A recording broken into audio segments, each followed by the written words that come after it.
you did not get what you earned. You worked, you gave, you waited, and the return was less than fair. So now what? Welcome to the Stoic Compass. I am EPICTETUS, and today I am joined by JUNG and LAOZI. Today we are examining how do you respond when life gives you less than you deserved. Let me be direct about what is actually happening when you say, I deserved more. You are not making an observation. You are writing a contract that the universe never signed. The universe does not owe you a promotion, a recovery, a relationship, or a fair outcome. It owes you nothing. And the moment you decide it does, you have handed over your power to an entity that will never pay you back. That is not a philosophy. That is a trap you set for yourself and then walk into every morning. I would not dismiss the feeling so quickly. The sense that something is owed, that the outcome should have matched the effort, that is not simply a cognitive error. It points to something deeper. There is an archetypal wound underneath that word, deserved. It is the wound of the child who discovers the world is not fair and who has never fully metabolized that discovery. The adult who cannot stop saying, I deserved more, is often still carrying that child, still waiting for the parent or the teacher or the employer or fate itself to finally acknowledge them. You are both already past the thing that matters. Before you decide what to do with the shortfall, you need to ask whether your measure of what you deserved was ever accurate. Most people do not lose what they were owed. They lose what they imagined they were owed. The gap is between expectation and reality, not between fairness and injustice.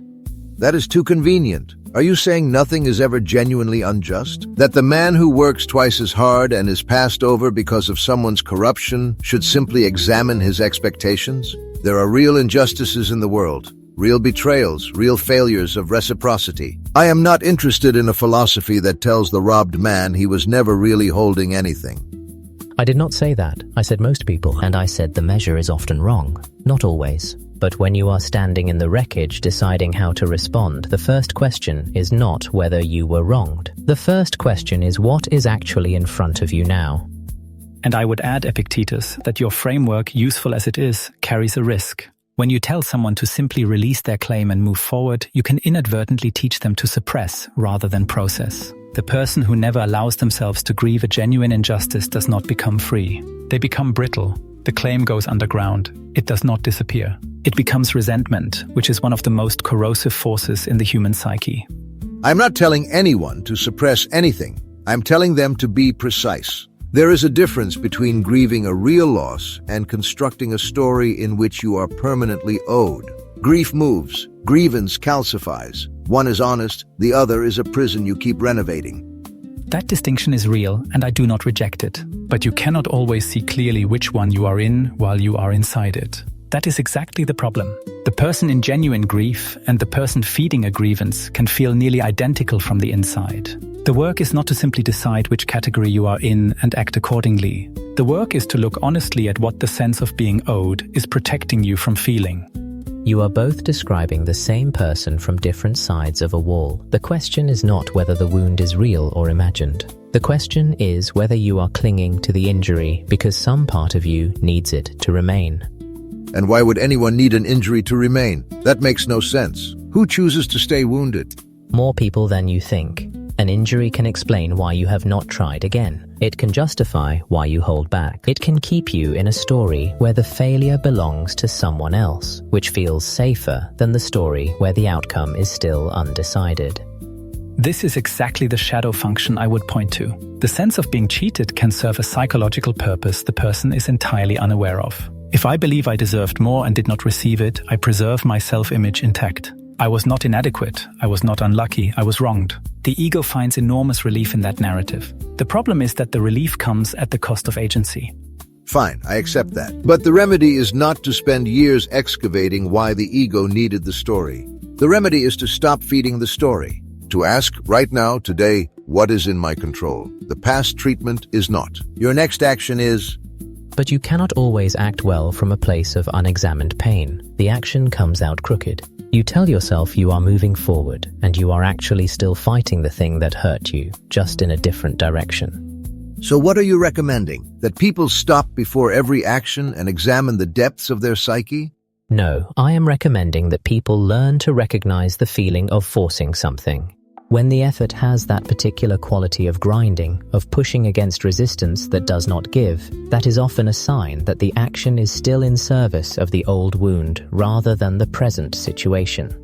There is something important here about the difference between response and reaction. EPICTETUS, when you say focus on what is in your control, you are pointing at something true and essential. But control exercised from a reactive place, from anger or wounded pride or the need to prove something, is not really control. It is impulse wearing the costume of discipline. I know the difference between discipline and impulse, Jung, and I would argue that most people, if they simply acted consistently with what they claim to value, would not need to spend very long examining the emotional interior. Action clarifies. Sitting with the wound too long gives it authority it does not deserve. And I would argue that action taken before the wound is honestly seen tends to recreate the same wound in a new context. How many people do you know who have moved from one situation to another, worked just as hard, and ended up saying the same sentence? I deserved more than this. The problem is not the situation. It is the unexamined pattern they carry into it. The water does not argue with the shape of the riverbed. It moves with the contour of what is actually there, not because it is passive, because it knows where it is.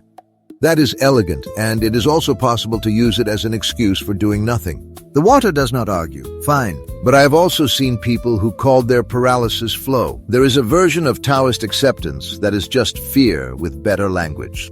You are right, there is. And you can usually tell the difference by whether the stillness is costing you something or relieving you of something.